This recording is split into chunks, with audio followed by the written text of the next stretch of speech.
Mi nombre es Alice Esperanza Morales. Tengo 82 años, cabello blanco como la nieve del invierno porteño, manos marcadas por el tiempo y el trabajo, pero aún firme para contar historias. Y hoy, queridos oyentes, compartiré con ustedes la historia más dolorosa, y al mismo tiempo el más liberador de mi vida. ¿Alguna vez te has sentido rechazado por alguien que debería amarte incondicionalmente? Ya han pasado por la devastadora humillación de ser llamados defectuosos, incompletos, inadecuados por la misma persona que una vez prometió estar a tu lado en la enfermedad y la salud, en la alegría y la tristeza. ¿Alguna vez has sentido que se te rompe el corazón cuando descubriste que el amor que pensabas que era verdadero era solo teatro mal actuado? Si alguna vez has vivido el dolor del abandono, la traición cruel, la humillación silenciosa, si alguna vez has sentido que la vida ha sido injusta, despiadada, si alguna vez has cuestionado tu propio valor como seres humanos, esta historia tocará profundamente sus corazones. Porque a veces, queridos, la vida nos tiene reservados giros y vueltas que nunca creímos posibles. A veces, lo que parece ser nuestra mayor desgracia se convierte en la clave de nuestra liberación. Quédate conmigo hasta el final y deja tu like, estaré muy feliz si te suscribes al canal. En 1965, descubrí algo terrible sobre mí mismo, algo que cambiaría absolutamente todo en mi existencia. Y hoy, 59 años después, puedo decir con toda la convicción de mi alma, la venganza más dulce no es la que hiere a la otra, es la que nos libera de nosotros mismos. Quédate conmigo hasta el final de este viaje, porque lo que sucedió después de este terrible descubrimiento te sorprenderá de una manera que nunca esperabas. Era marzo de 1965. Buenos Aires vivía una primavera sofocante y pesada, de esas que se pegan a la piel como la miel caliente. Las calles empedradas reflejaban el calor y el aire tenía el olor característico de la ciudad, una mezcla de asfalto derretido, empanadas fritas y el río de la Plata en la distancia. Yo, Alice Esperanza Morales, a los 23 años, acababa de regresar de la fábrica textil, La Esperanza, en el corazón palpitante de San Telmo, donde trabajaba desde las 6 de la mañana hasta las 5 de la tarde, cosiendo vestidos en máquinas Singer que cantaban su monótona y fascinante melodía. Mis manos todavía olían a aceite pesado de las máquinas, ese olor que se pegaba a la piel y la ropa, que ni siquiera el jabón más fragante podía eliminar por completo. Mis dedos estaban morados por la pequeña de las agujas, cicatrices del oficio que toda costurera lleva como medallas de guerra silenciosa. Era mi ritual sagrado al final de la tarde, llegar a casa en el número 412 de la calle Defensa, saludar a doña Carmen, la vecina que siempre se sentaba en la acera tomando mate, subir los 3 escalones de madera que crujían bajo mis pies cansados, calentar agua en la estufa de leña que estaba en la esquina de la pequeña cocina y bañarme en una palangana de aluminio que mi madre me había regalado cuando me casé. Recuerdo perfectamente el olor del jabón de lavanda que Carlos me había traído de la farmacia del señor Ramírez, un lujo que comprábamos solo una vez al mes. El vapor caliente se elevaba a través de la cocina, empañando la única ventana que daba al patio donde nuestra ropa se secaba en el cable. Fue exactamente cuando pasé la toalla de algodón áspera sobre mi cuerpo que lo sentí. Un poco de dureza en su pecho derecho, como una canica perdida bajo su suave piel. Al principio pensé que era imaginación. Luego, que fue algo temporal. Volví a deslizar mi dedo, con más cuidado. Estaba allí. Sólido. Extraño. Diferente de todo lo que sabía sobre mi propio cuerpo. En esos 1965 años, hablar de cáncer era como mencionar al diablo mismo. Las mujeres susurraban esta palabra maldita en los pasillos de los hospitales, haciendo la señal de la cruz 3 veces seguidas y tocando algún amuleto escondido en el escote. Era tabú, era una maldición, era una sentencia de muerte segura. En la fábrica donde trabajaba, La Esperanza, qué ironía del destino este nombre, teníamos 52 costureras, y todos sabíamos de Dolores Martínez, que había desaparecido el año anterior. Dijeron que se había enfermado de eso, y nadie más pronunció su nombre. Mi esposo, Carlos Eduardo Santillán, de 28 años, era mecánico en el taller del señor Giuseppe, en la avenida San Juan. Un hombre guapo que hacía girar la cabeza a las mujeres en la calle, cabello negro siempre peinado con brillo, bigote recortado con precisión militar, manos grandes y fuertes, siempre manchadas de grasa que parecía ser parte de su piel. Tenía esa forma clásica de caminar de Buenos Aires, con el pecho hinchado y un paso decisivo, tarareando los tangos de Gardel mientras caminaba. Y teníamos nuestros dos tesoros más preciados, Miguel Eduardo, de 4 años, con ojos curiosos, que hacían 1000 preguntas al día y una sonrisa desdentada que derretía cualquier corazón. Y Carmen Esperanza, de 2 años, con rizos dorados que se balanceaban cuando corría por el patio, riéndose de esa risa cristalina que solo los niños pequeños pueden producir. Vivíamos en una casita modesta en la calle Defensa, con paredes de ladrillo que Carlos había pintado de azul claro el año anterior, un techo de hojalata que hacía ruido cuando llovía, y un pequeño patio donde Carmen jugaba con muñecas de trapo que yo cosía en las noches de insomnio, usando restos de la fábrica. Teníamos una mesa de madera que había pertenecido a mi abuela, 4 sillas desapareadas pero cómodas, una radio éspica que tocaba tangos y noticias, y una cama doble que crujía pero mantenía nuestros sueños y abrazos. Me tomó exactamente 3 semanas reunir el coraje y contarle a Carlos sobre ese maldito bulto. 3 semanas de despertarse cada mañana a las 4 de la mañana, tocarse el pecho con dedos temblorosos, rezar a Nuestra Señora de Luján para que fuera solo una pesadilla, esperando desesperadamente que desapareciera como si nunca hubiera existido. 3 semanas de fingir normalidad durante el día, sonreír a los niños, tararear mientras cocinaba, pero llevar ese terrible peso en mi pecho, y no fue solo físico. Finalmente, en una tarde lluviosa de abril, cuando el cielo estaba cargado de nubes grises y la casa olía a guiso de lentejas hirviendo en la estufa, encontré la fuerza para contar. Carlos acababa de llegar a casa del trabajo, se había quitado las botas de barro sucias en la entrada y se había sentado a la mesa. Estaba comiendo con ese apetito de un trabajador manual, cuando dije con voz temblorosa: Carlos, necesito decirte algo. Detuvo el tenedor en el aire, sobresaliendo un trozo de patata, y me miró con esos ojos marrones que una vez me enamoraron. ¿Qué clase de bulto, Alice? ¿Dónde exactamente? La preocupación genuina en su voz me dio la esperanza de que lo enfrentaríamos juntos.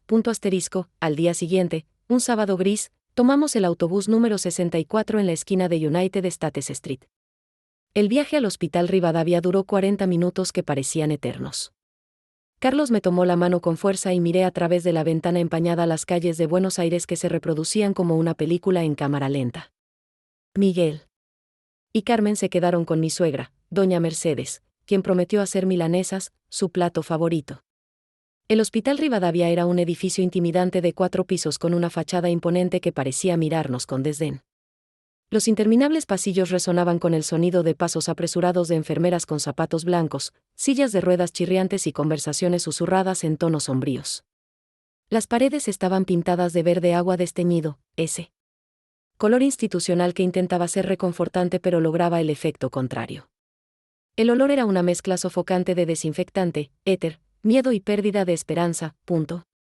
El doctor Hernán Ramírez era un hombre de 50 años bien vivido, cabello gris peinado hacia atrás con ungüento, anteojos gruesos que agrandaban sus ojos azules y manos sorprendentemente frías para alguien que se ocupaba de vidas humanas todo el día. Su escritorio estaba cubierto de papeles, había un cenicero rebosante de colillas de cigarrillos y una foto de la familia, esposa rubia y 2 hijos sonriendo en una playa. El examen fue vergonzoso y aterrador. Acostada en una camilla cubierta por una sábana blanca que olía a cloro, con Carlos esperando afuera, me sentí completamente vulnerable mientras esas manos frías palpaban mi seno derecho con precisión técnica. El ceño fruncido del médico no fue una buena señal. Necesitaremos una biopsia, señora Santillán. Es un procedimiento estándar para casos como el suyo. Casos como el mío. Ya era un caso. 15 días después, 15 días que fueron 15 años de agonía, regresamos al hospital. El doctor Ramírez nos recibió en su oficina con la misma expresión grave. Tenía nuestro maletín sobre la mesa, y cuando lo abrí, sentí que toda mi vida cabía en esas pocas hojas de papel. Señora Santillán, dijo con voz profesional, pero no exenta de humanidad, carcinoma ductal invasivo. En palabras sencillas, que cualquiera puede entender, cáncer de mama. Será absolutamente necesario realizar una mastectomía radical, es decir, extirpar completamente el seno, los músculos pectorales y todos los ganglios linfáticos de la axila. El mundo literalmente dejó de girar en ese momento. Las palabras resonaron en la sala como disparos: cáncer, mastectomía, quitar. Escuché a Carlos tragar saliva a mi lado, mi corazón latía como tambores de carnaval, y sentí como si estuviera cayendo en un pozo sin fondo. El médico continuó explicando procedimientos, atención, estadísticas, pero no pude procesar nada más. Solo pensé, voy a morir.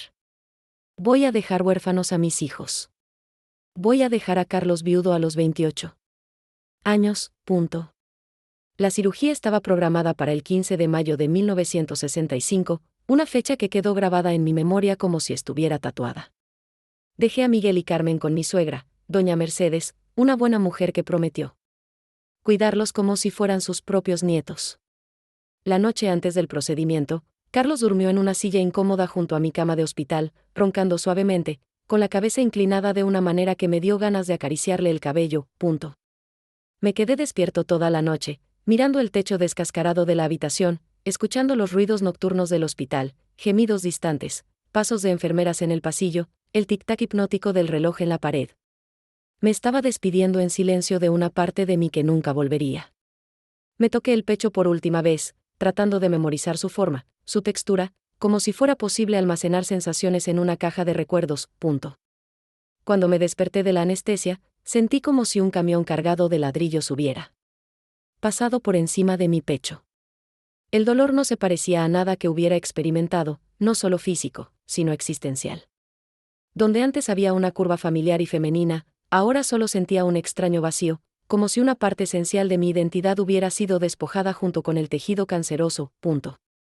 3 días después, cuando finalmente tuve el coraje de mirarme en el pequeño espejo que estaba en el baño del dormitorio, vi a un extraño mirándome. Una cicatriz dentada recorría mi pecho como un cruel mapa de dolor y pérdida, un territorio inexplorado de mi propio cuerpo que tendría que aprender a aceptar y, quién sabe, algún día, volver a amar. El cambio en Carlos fue gradual como la puesta de sol, pero también inevitable y cruel como la llegada de la noche.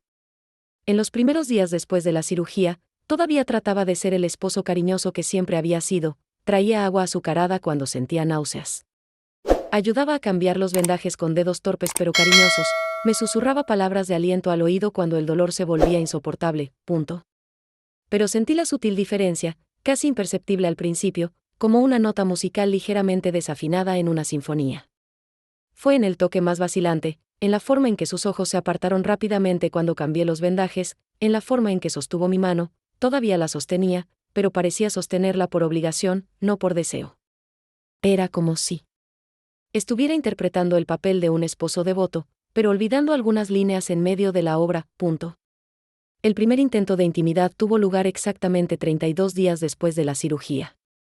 Me sentí listo, o al menos dispuesto a intentarlo. Habíamos acostado a los niños temprano, encendimos una vela que olía a vainilla, nuestro pequeño ritual de romance barato. Cuando comencé a desvestirme lentamente, como lo hacíamos antes de la enfermedad, vi que la expresión de Carlos cambiaba por completo. No fue horror, como esperaba. Era algo peor, era lástima mezclada con una repulsión apenas disimulada, como si estuviera mirando a un perro herido en la calle, punto. En ese momento, sentí que mi feminidad moría un poco. Carlos trató de continuar, realmente lo intentó, pero sus ojos no podían mentir. No podía mirar mi cuerpo mutilado sin sentir algo que destruía la magia, el deseo, la pasión que una vez tuvimos. Terminamos el acto mecánico y silencioso, cada uno fingiendo que había sido normal, pero sabíamos que algo fundamental se había roto entre nosotros, punto. Nuestra casa, que una vez había estado rebosante de vida, risas y conversaciones animadas, gradualmente se quedó en silencio como un cementerio. Carlos dejó de tararear tangos mientras se afeitaba por la mañana, un ritual que me encantaba ver, observando sus movimientos precisos en el pequeño espejo del baño. Llegaba a casa del trabajo e iba directamente a la radio, fingiendo estar interesado en las noticias de fútbol, pero en realidad evitaba cualquier conversación más profunda conmigo, punto. Miguel, con sus 4 años inteligentes y observadores, fue el primero en notar el cambio. Un domingo por la tarde, mientras peinaba su cabello rebelde, me preguntó con esa brutal inocencia infantil, «Mami, ¿por qué ya no le gustas a papá? ¿Por qué no te da esos fuertes besos en el cuello que te hicieron reír?» No sabía qué responder. ¿Cómo explicarle a un niño que el padre ya no podía ver a la madre como una mujer deseable? Carmen, mi hija de 2 años, comenzó a mojar la cama todas las noches. Ella, que ya estaba aprendiendo a usar el orinal, necesitaba pañales nuevamente. Durante el día, se pegaba a mi falda como si temiera que yo también desapareciera. Los niños sienten la tensión en el aire mejor que los adultos, capturan las vibraciones emocionales de la casa como pequeños sismógrafos del corazón. La primera palabra verdaderamente cruel llegó en una fría noche de julio, cuando el viento del sur azotó las ventanas de nuestra casa. Carlos llegó tambaleándose, oliendo fuertemente a vino barato y cigarrillos. Había parado en el bar, el Tango Triste, con sus compañeros del taller, una excusa que utilizaba cada vez más a menudo. Estaba en la cocina, terminando de lavar los platos, cuando se apoyó contra el marco de la puerta y dijo con voz pálida pero venenosa: Alice, mírate bien. Ya no eres una mujer completa. Es como un coche sin rueda, sigue funcionando, lo empujas, pero nunca va a ser igual que antes. Nunca volverás a ser una mujer de verdad. Las palabras cayeron en la cocina como piedras en un estanque en calma, creando oleadas de dolor que se extendieron por todo mi ser. Ya no es una mujer completa. Esta frase maldita resonó en los rincones de la casa durante semanas, meses. Me persiguió por la mañana cuando se despertó, estaba allí cuando me miró en el espejo, me susurró al oído cuando trató de vestirse. Comencé a cambiarme en el baño pequeño, con la puerta cerrada y una toalla siempre a mano para cubrir rápidamente la cicatriz. Dejé de usar cualquier ropa que mostrara mi regazo, abandoné las blusas floreadas que Carlos una vez dijo que le gustaban, comencé a vestirme como una monja secular. Carlos comenzó a evitarme físicamente de una manera cada vez más evidente.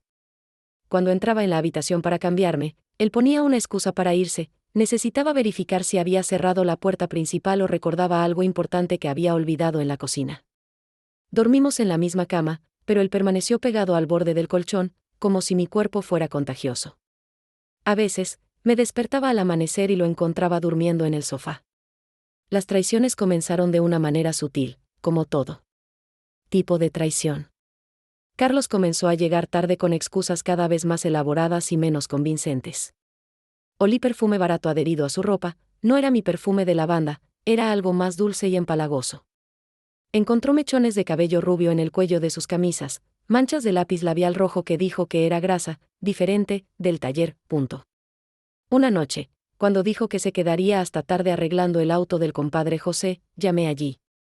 Al día siguiente, doña Marta, la esposa de José, contestó el teléfono con su dulce voz: ¿Qué coche, Alicia? José ni siquiera tiene coche, cariño. Viaja en autobús como todos nosotros. La sangre se congeló en mis venas.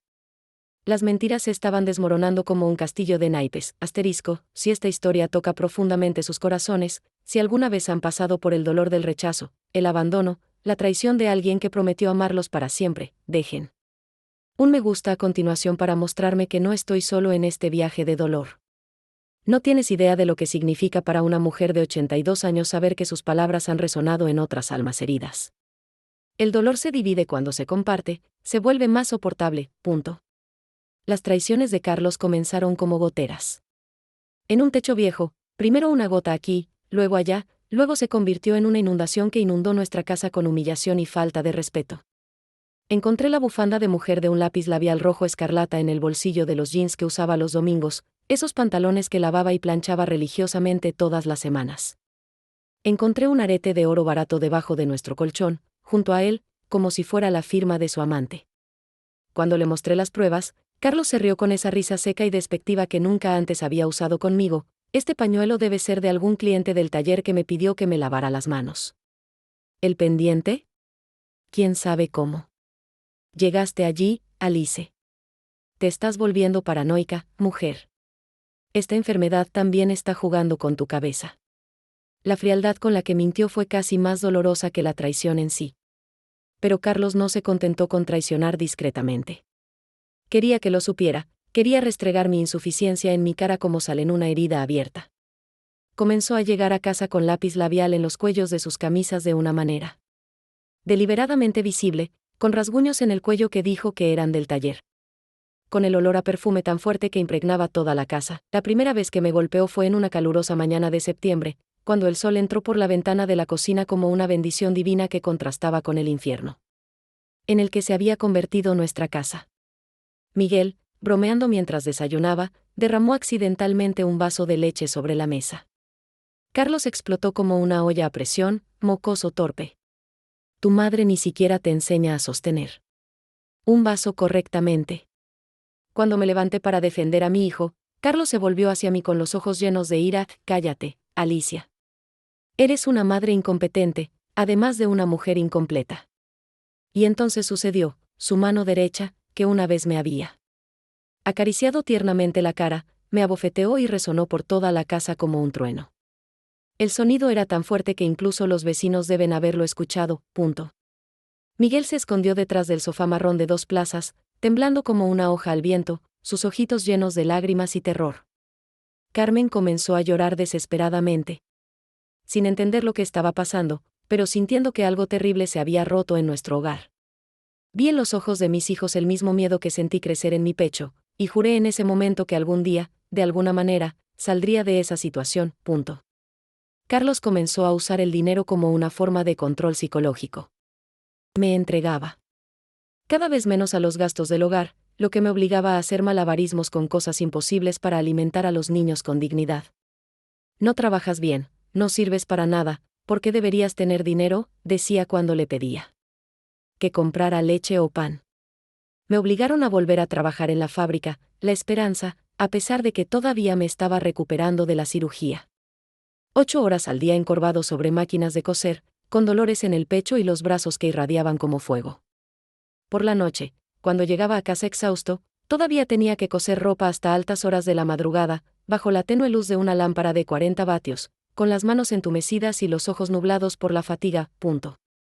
Pero la humillación final aún estaba por llegar. Carlos comenzó a traer a sus amantes a nuestra casa, a nuestra mesa, bajo el mismo techo donde dormían nuestros hijos. La primera fue Leticia Martínez, una rubia oxigenada de 30 años con largas uñas rojas y una sonrisa cínica que dejaba ver los dientes manchados de cigarrillo. Llegué temprano de la fábrica un día y la encontré sentada en mi silla, en mi mesa, bebiendo mate de mi vaso, ese vaso azul que había sido el regalo de bodas de mi madrina. Debes ser Alicia, dijo. Sin mostrar ninguna vergüenza ni vergüenza, como si fuera la cosa más natural del mundo estar en casa de una mujer casada. Carlos me habló de ti. Cuando Carlos apareció en la cocina, ajustándose la camisa de una manera obvia, no mostró ni una pizca de vergüenza o arrepentimiento. Por el contrario, parecía divertirse con la situación. Alice, esta es Leticia. Leticia se quedará a cenar. Prepáranos algo sabroso. El descaro era tan grande que por un momento pensé que estaba teniendo una pesadilla. Y yo, humillada y devastada, pero sin ningún lugar a donde ir con 2 niños pequeños, fui a la cocina y preparé milanesas con puré de papas, lo único que teníamos en casa. Serví la cena a mi esposo y a su ama en mi propia mesa, mientras Miguel y Carmen comían en silencio, sintiendo la fuerte tensión que se cernía sobre nosotros como una nube de tormenta. La agresión física se ha convertido en una rutina asombrosamente normal. Empuja cuando caminaba demasiado despacio, pellizca el brazo cuando hablaba demasiado, abofeteaba cuando lo miraba en el momento equivocado. Carlos había aprendido a lastimarme en lugares que la ropa cubría, brazos, costillas, piernas. Fue una violencia calculada, diseñada para no dejar marcas visibles que pudieran delatarlo. Pero las palabras duelen más que los golpes físicos. Defectuoso, mitad mujer, nadie te querrá nunca, pieza perdida, monstruo, estas palabras se han convertido en la banda sonora de mi existencia. Me despertaba para escuchar estas palabras resonando en mi cabeza, las llevaba conmigo durante el día en la fábrica y me quedaba dormido con ellas susurrando en mis oídos como demonios invisibles. Carlos logró aislarme por completo de los pocos amigos que tenía. Nadie quiere estar cerca de una mujer enferma, dijo. Contaminarás a los demás con tu tristeza. Dejé de visitar a mi comadre Rosa, de hablar con los vecinos, de participar en fiestas familiares. Me convertí en un prisionero en mi propia vida. Pero incluso hundido en el barro de la humillación, incluso cuando pensé que había perdido por completo mi dignidad y valor como ser humano, una pequeña llama seguía ardiendo en lo más profundo de mi corazón. Era como si mi abuela Elsa, que había muerto cuando yo tenía 15 años, susurrara desde el más allá: este no es el final de tu historia, niña. Eres hija de mujeres fuertes, Tienes sangre de luchadores en tus venas. Todos los miércoles, religiosamente, incluso cuando el dinero apenas alcanzaba para comprar pan, apartaba unos pesos y caminaba hasta el mercado de la Boca para comprar un boleto de lotería. Fue mi acto de fe más puro, mi rebelión silenciosa. Contra el cruel destino que parecía haberme sobrevenido. Era mi forma de decirle al universo, todavía creo que pueden suceder cosas buenas. Doña Rosa Fernández, de 60 años, vendía entradas en un pequeño puesto de madera pintado de azul, siempre con una sonrisa iluminada que parecía salir del interior del alma. Tenía el pelo blanco recogido en un moño, manos arrugadas, pero cálidas, y siempre vestía un colorido chal que bailaba con el viento porteño. Hoy va a ser tu día de suerte, Alice, decía todas las semanas con una convicción inquebrantable. Y yo respondí, incluso en los días más oscuros. Si Dios quiere, señora Rosa. Si Dios quiere, punto. Guardé las notas en una cajita de metal azul que había pertenecido a mi abuela, la misma que me enseñó a coser, a cocinar, a ser fuerte. Dentro de la caja, junto con los billetes, también había una pequeña medalla de Nuestra Señora de Luján, una foto descolorida de mis padres y un botón dorado que sobró del vestido de novia de mi madre, punto.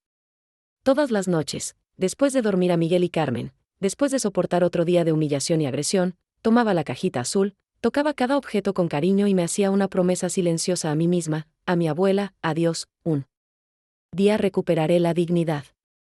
Un día seré tratado con respeto. Un día seré libre.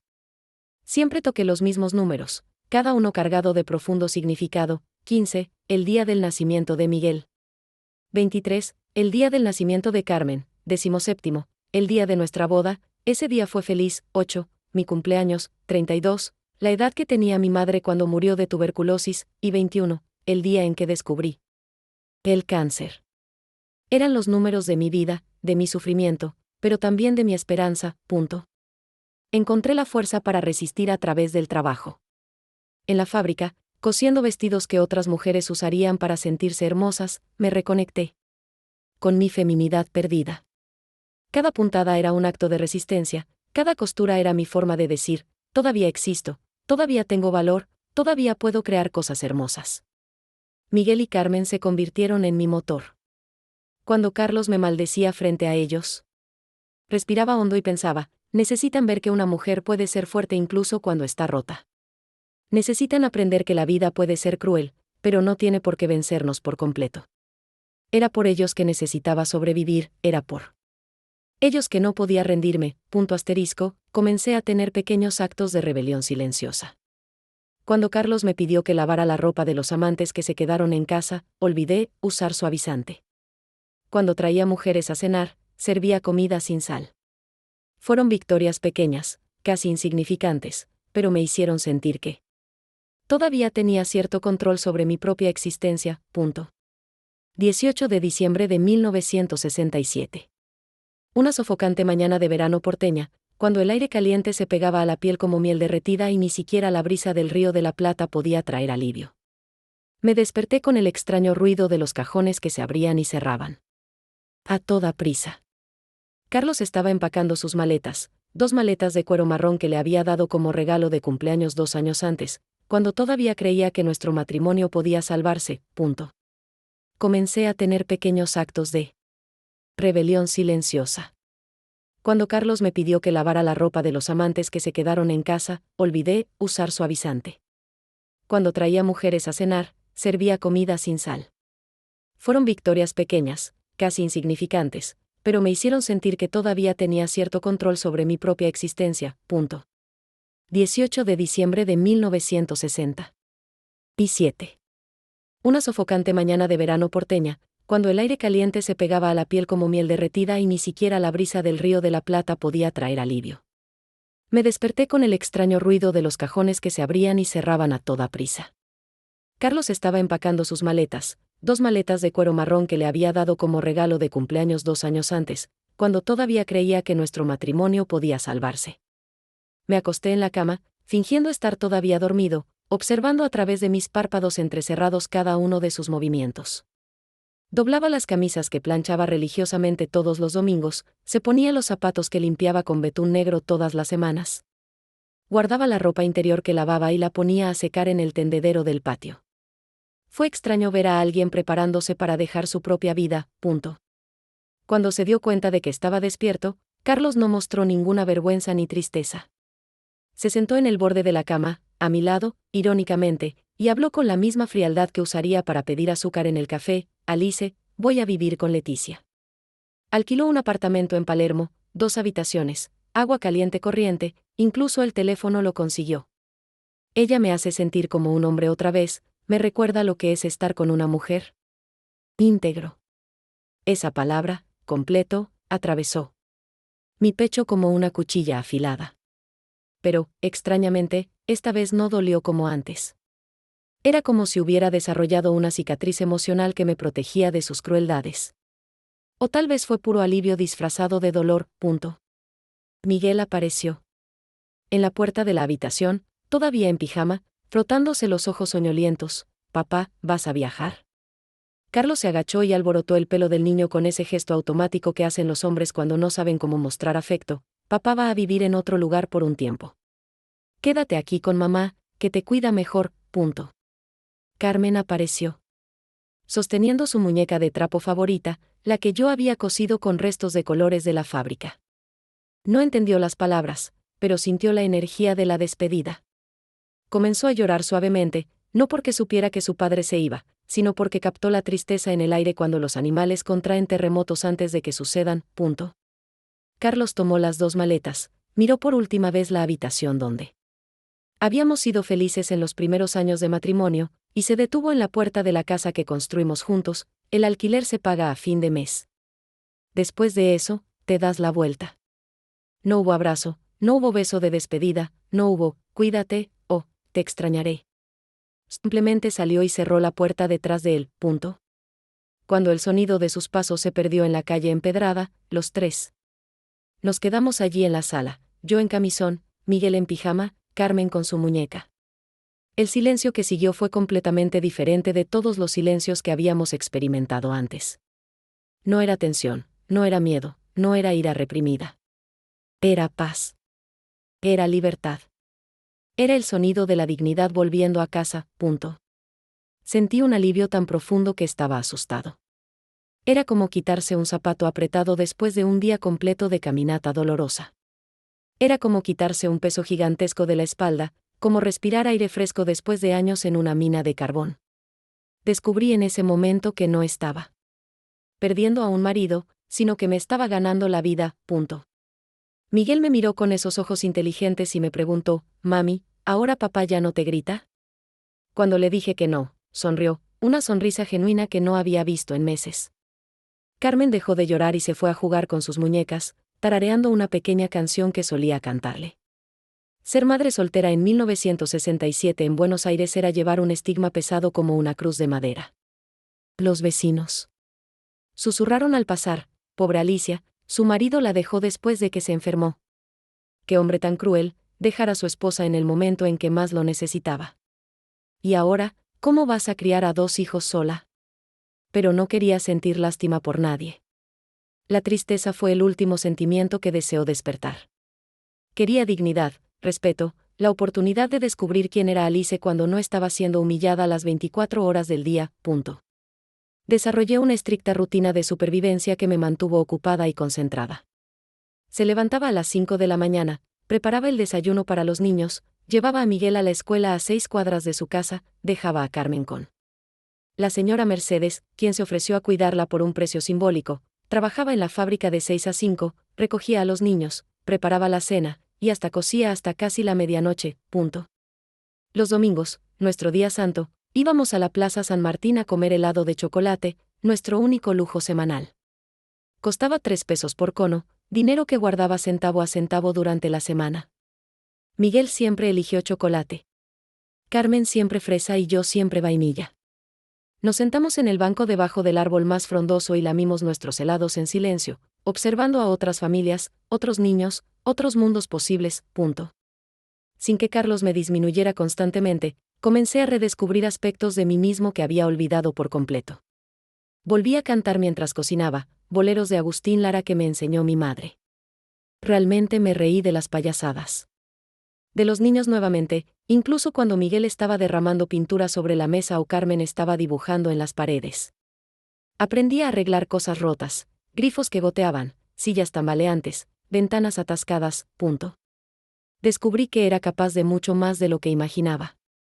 Aprendí a cambiar bombillas quemadas subiéndome a una silla de madera coja, a desatascar un fregadero con recetas que me enseñó la señora Mercedes, a negociar precios en el mercado con la autoridad de alguien que sabe exactamente cuánto dinero tiene en el bolsillo.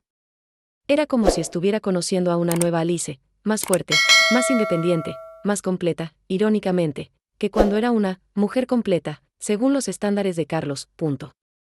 Miguel y Carmen florecieron en ausencia de su padre. Miguel, que alguna vez fue tímido y siempre preocupado, volvió a hacer 1000 preguntas sobre todo, porque el cielo es azul, como nacen los bebés, porque crecen las plantas. Carmen comenzó a hablar más, a cantar, a inventar chistes. Era como si la tensión constante que se cernía sobre nuestra casa finalmente se hubiera disipado, punto. Seguí comprando mis boletos de lotería religiosamente, incluso cuando eso significaba comer frijoles 3 días seguidos. Doña Rosa siempre me recibió con el mismo cariño. ¿Qué pasa, Alicia? ¿Es hoy el día del cambio? Y yo respondí con una convicción que crecía cada semana. Podría ser, señora Rosa. Podría ser hoy. La esperanza se había convertido. En mi religión, mi fe inquebrantable en días mejores, punto asterisco, poco a poco, la percepción que la gente tenía de mí comenzó a cambiar. Los vecinos dejaron de mirarme con lástima y comenzaron a verme con algo parecido a la admiración. Mira a Alice, trabajando duro, criando a sus hijos adecuadamente, siempre con la cabeza en alto. Doña Inés, que vendía verduras en la esquina. Siempre separaba de mí los tomates más hermosos, para una mujer guerrera como tú, Alicia. Las noches eran solitarias, no voy a mentir. Después de acostar a los niños, cosía en la mesa de la cocina, bajo la luz amarillenta de la lámpara, escuchando la radio tocar tangos suavemente. Pero era una soledad diferente a la que sentía cuando Carlos aún vivía con nosotros. Era una soledad elegida, una soledad digna, una soledad que no hería el corazón. 15 de marzo de 1970. Carmen tenía 7 años. Ya no era mi bebé, sino una niña inteligente con sus propias ideas y voluntad de hierro. Había prometido una fiesta sencilla pero especial, un pequeño pastel de la panadería del señor Morales, dulces de leche que yo mismo haría y algunos amigos de la escuela para jugar en el patio. Me desperté a las 5 de la mañana para comenzar los preparativos. La casa estaba decorada con papel crepé amarillo y rosa, los colores favoritos de Carmen. Miguel había diseñado un hermoso cartel escrito, «Feliz cumpleaños Carmen», con crayones, y yo le había cosido un vestido nuevo, azul claro con flores bordadas a mano, cada puntada hecha con amor y dedicación durante las primeras horas de la semana anterior. Por primera vez en mucho tiempo, nuestra casa estaba realmente alegre. Carmen corrió por el patio con su vestido nuevo ondeando, Miguel organizó los juguetes para recibir a sus amigos y me sentí realmente feliz. Era como si finalmente hubiéramos aprendido a ser una familia completa, aunque solo éramos 3, punto asterisco, eran casi las 4 de la tarde. Estábamos en la cocina, yo encendiendo las 7 velas rosas en el pastel de chocolate, cuando escuché la radio tocando la canción de apertura del programa, Ahora da sorte.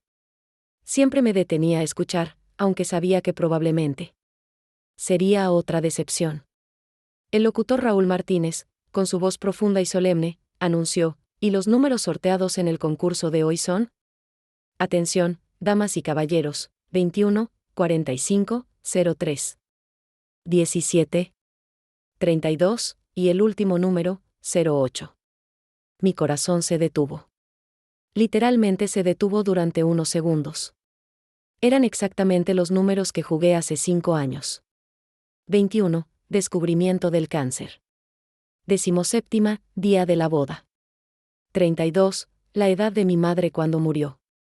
8, mi cumpleaños, asterisco, al principio, pensé que estaba escuchando mal. Le pedí a Miguel que se callara, Siu, mi amor.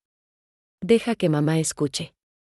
El locutor repitió, una vez más, los números ganadores, 21, 45, 03, 17, 32, 08. El premio total es de 150,000 pesos, 150,000 pesos. Fue una fortuna astronómica para alguien que sobrevivió con 100 pesos al mes, punto. Salí corriendo de la cocina como loca, con delantal y pantuflas, con Carmen gritando detrás de mí: «Mami, ¿a dónde vas?». Corrí las 6 cuadras hasta la tienda de Doña Rosa como si estuviera huyendo de un incendio. Llegué jadeando, sudorosa, con el corazón latiendo tan fuerte que sentía que me iba a salir de la boca. Doña Rosa estaba guardando sus cosas para cerrar la tienda cuando me vio llegar desesperada. «Alicia, querida, qué susto me diste». «¿Qué pasó?». Mostré mi boleto con las manos temblando tanto que apenas pude sostenerlo. «Señora Rosa, ¿puede revisar esta nota?». Creo que gané». Tomó la nota, se puso las gafas, revisó 1, 2, 3 veces. Doña Rosa me miró con lágrimas en los ojos. «Alicia, mi querida niña. Nuestra Señora de Luján. Ganaste. Realmente ganaste. Después de todos estos años de comprar boletos, finalmente ganaste». Empezamos a llorar y reír al mismo tiempo, allá en la calle, 2 mujeres abrazándonos como si fuéramos madre e hija. El camino de regreso a casa fue surrealista. Floté, literalmente floté sobre los adoquines de la calle. Cada árbol parecía más verde, cada flor más colorida, cada niño en la calle más hermoso. El mundo se había transformado en un lienzo impresionista vibrante lleno de infinitas posibilidades. Cuando llegué a casa, Miguel y Carmen estaban sentados a la mesa, esperando para cantar feliz cumpleaños. «Niños», dijo con voz ahogada, «mamá tiene una noticia muy importante para ustedes. Ganamos la lotería. Vamos a tener una vida muy diferente a partir de ahora». Michael, siempre práctico, preguntó: «¿Eso significa que podemos comer helado todos los días?». Carmen aplaudió sin entender bien, pero sintiendo la alegría en el aire. Con 150,000 pesos en el banco, una cantidad que tardaría 15 años en ahorrar trabajando en la fábrica, mi primera decisión fue dejar el alquiler en la calle Defensa y comprar una casa propia. Encontré una hermosa casa en la calle Alvear, en el elegante barrio de Recoleta, con 3 amplios dormitorios, una gran sala con techos altos, un jardín con rosales que florecían todo el año, y hasta una pequeña biblioteca con estanterías de madera. La casa costó 80,000 pesos, una ganga, según el corredor, porque los propietarios anteriores tenían prisa por mudarse a Europa. Cuando tomé las llaves y abrí la puerta por primera vez, sentí como si estuviera entrando en una nueva dimensión de mi existencia. Las habitaciones eran 3 veces más grandes que nuestra antigua habitación, las ventanas dejaban entrar una luz dorada que bañaba todo con calidez.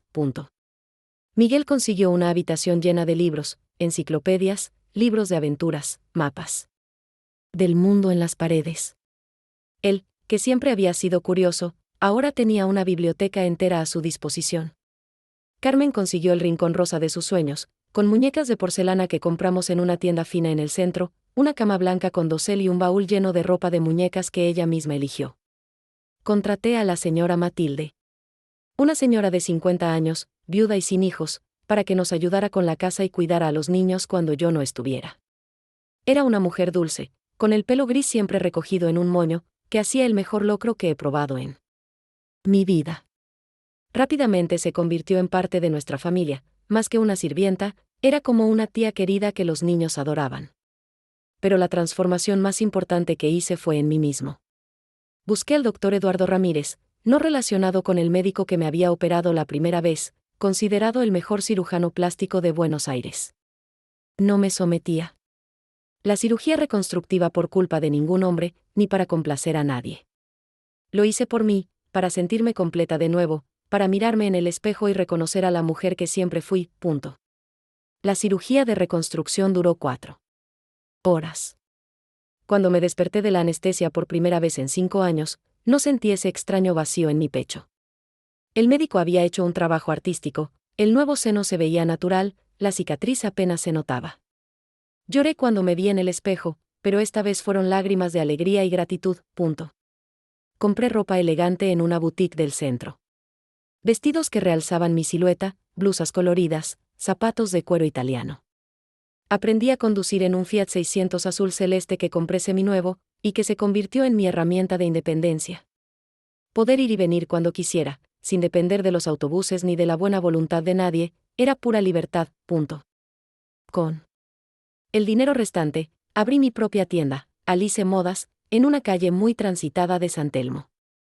Vendía vestidos que diseñaba y cosía yo misma, utilizando toda la experiencia que había adquirido en los años en la fábrica. La tienda fue un éxito inmediato. A las mujeres del vecindario les encantaron mis modelos únicos y coloridos que realzaban la belleza femenina sin exagerar. En 6 meses, Alice Modas ya tenía lista de espera para pedidos. Contraté a 2 costureras para que me ayudaran, Miriam y Carmencita, 2 jóvenes a las que les enseñé personalmente todos los secretos de la costura. La tienda se convirtió en un punto de encuentro para las mujeres del barrio, un lugar donde venían no solo a comprar ropa, sino a hablar, desahogarse, sentirse bellas y valoradas. Mi transformación no ha pasado desapercibida en el vecindario. Las mismas personas que una vez me miraron con lástima ahora me saludaron con genuino respeto. Buenos días, señora Alice. ¿Cómo está la empresaria? Qué hermosa eres hoy. Fue gratificante, pero lo más importante fue el respeto que había recuperado por mí mismo. Carlos apareció en una tarde lluviosa de abril de 1971, casi exactamente un año después de mi premio de lotería. Estaba en la tienda, ayudando a doña Rosalinda a elegir un vestido para la boda de su hija, cuando vi por la ventana una figura familiar de pie en la acera, mirando con cara de asombro el letrero, Alice Modas. Estaba irreconocible, no en el buen sentido. Ropa demasiado delgada y arrugada que había visto días mejores, cabello despeinado sin el brillo de antaño y oliendo a una mezcla de alcohol barato y desesperación. El hombre guapo y arrogante que me había abandonado 3 años antes se había convertido en una sombra patética de sí mismo. Cuando me vio, Carlos trató de recuperar el encanto de antaño, pero la sonrisa salió forzada y amarilla. Alicia, mi amor, qué hermosa estás. Siempre supe que era una mujer especial, siempre supe que tenía potencial. Trató de abrazarme como si fuéramos viejos amigos que se reencuentran, pero me alejé elegantemente, manteniendo la distancia física y emocional. Lo invité a hablar en la pequeña oficina en la parte trasera de la tienda. Durante 1 hora entera, representó la obra del marido arrepentido con una dedicación digna de un actor de teatro, habló de cómo había sido un idiota, de cómo se había dado cuenta de que yo era el amor de su vida, de cómo quería ser un mejor marido. Un padre presente, de cómo nuestra familia podía volver a ser feliz. Pero sus ojos no podían mentir, no me miraron con amor recuperado. Miraron la tienda bien decorada, mi ropa cara, el anillo de oro que llevaba, el auto nuevo estacionado en la puerta. Era obvio que había descubierto mi cambio de vida a través de los chismes del vecindario y había venido tras mi prosperidad. No por mi persona. ¿Y Miguel y Carmen? ¿Cómo están nuestros hijos?, preguntó con falsa preocupación paternal. Cuando le respondí que eran geniales, estudiando en una escuela privada, fingió emoción. Siempre supe que eras una madre maravillosa. Los extraño, ¿sabes? Quiero ser un mejor padre. Pero era demasiado tarde para desempeñar el papel de un padre amoroso. Cuando Carlos finalmente terminó su patética actuación, me levanté de mi silla con la postura erguida que había aprendido a tener. Lo miré profundamente a los ojos, esos mismos ojos que una vez me fascinaron y luego me destruyeron, y dije con voz firme y serena: Carlos, tienes razón en una cosa, realmente era defectuoso cuando nos casamos. Pero no de la manera que pensabas. Fui defectuoso por aceptar que me trataran como basura, por creer que merecía humillación, por aceptar migajas de amor de un hombre pequeño y cruel como tú. Fui defectuoso por no tener suficiente amor propio para echarte de mi vida a la primera bofetada, la primera traición, la primera palabra cruel. Pero ahora estoy curado, Carlos. Curada de la baja autoestima, curada de la necesidad de aprobación masculina, curada de la ilusión de que necesito un hombre para completarme. Sigues siendo exactamente el mismo hombre pequeño, cruel y cobarde de siempre. La diferencia es que ahora ya no soy la mujer rota que aceptaba sus migajas envenenadas. Me levanté y caminé hacia la puerta de la oficina. Mis hijos ya tienen un padre en su memoria, y no eres tú. Tienen vagos recuerdos de un hombre que gritó, golpeó y humilló a su madre. Mi hogar es ahora un lugar de amor, respeto y dignidad. Cosas que nunca supiste cómo dar o recibir. Llamé a Ramón, mi chofer y hombre de confianza. Ramón, ¿puede acompañar a este señor a la calle, por favor? Carlos salió de mi tienda humillado por primera vez en su vida, con la cabeza inclinada y los hombros encorvados. Antes de que entrara por la puerta, dije las últimas palabras que escucharía de mí: la mujer defectuosa que conociste murió el día que saliste de nuestra casa. Soy Alice Esperanza Morales, una mujer completa, independiente, próspera y genuinamente feliz. Algo que nunca me permitiste ser, pero que logré llegar a ser a pesar de ti. Hoy, a la edad de 82 años, puedo decir con absoluta certeza que ese terrible cáncer me salvó. No de la muerte física, me salvó de una vida sin dignidad, de un matrimonio tóxico, de una existencia en la que no me reconocía en el espejo. El cáncer fue el catalizador que me obligó a descubrir quién era realmente Alice cuando no estaba siendo constantemente disminuida. Miguel se convirtió en oncólogo, una coincidencia que nos conmueve hasta el día de hoy. Dice que eligió la especialidad inspirado por el coraje que vio en mí durante el tratamiento. Hoy tiene 49 años, está casado con una maravillosa enfermera llamada Elena y tiene 3 hijos que me llaman abuela valiente. Carmen se convirtió en maestra de escuela primaria, tiene 47 años, se casó con un ingeniero y dedica su vida a enseñar a niños que, como ella, necesitan amor y estabilidad. A la edad de 35 años, cuando ya me había acostumbrado a mi independencia y no buscaba el romance, conocí a Roberto Fernández, no relacionado con la señora Rosa de la lotería, solo una coincidencia de apellidos. Era viudo, había perdido a su esposa en un accidente de tráfico, era dueño de una pequeña editorial de libros, un hombre culto y sensible que me cortejaba con poemas escritos a mano y conversaciones que duraban todas las noches. Roberto me dijo algo que nunca he olvidado: Alice, lo que más me atrae de ti no es tu belleza, que es mucha, ni tu éxito, que es admirable. Es tu luz interior, tu fuerza, la forma en que has convertido el dolor en sabiduría. Nos casamos. 3 años después, en una pequeña ceremonia con familiares y amigos cercanos. Y él me enseñó lo que es ser amado por alguien que te valora por completo, incluidas las cicatrices físicas y emocionales. Alice Modas estuvo en cartelera durante 25 años, hasta que decidí retirarme a los 60. Cientos de mujeres han pasado por la tienda, y muchas me han contado historias similares a la mía: maridos que las abandonaron en la enfermedad, relaciones abusivas, baja autoestima.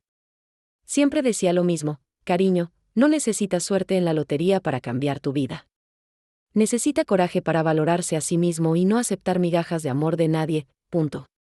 Si has llegado tan lejos en mi historia, si estás escuchando estas palabras en este momento, es porque algo en tu vida resuena con mi viaje. Tal vez estés pasando por un momento difícil, tal vez alguien te esté haciendo sentir menos de lo que realmente vales, tal vez te estés preguntando si mereces algo mejor. Quiero que sepan, la fuerza que necesitan para cambiar sus vidas ya está dentro de ustedes. Puede estar latente, magullado, enterrado bajo capas de dolor e incredulidad, pero está ahí.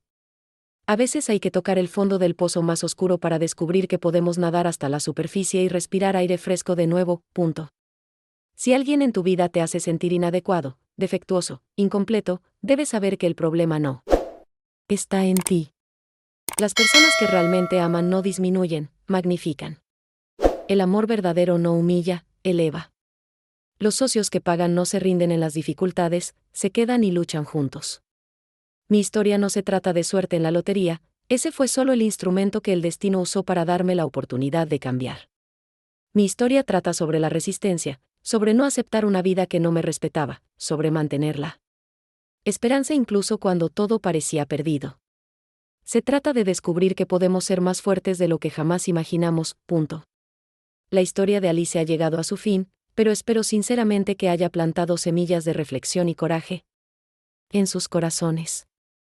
Si has despertado pensamientos sobre tu propia vida, si te has dado la fuerza para enfrentar tus batallas personales, deja un me gusta aquí abajo y suscríbete al canal. Esto significa todo el mundo para que una dama de 82 años sepa que sus palabras han encontrado eco en otras almas.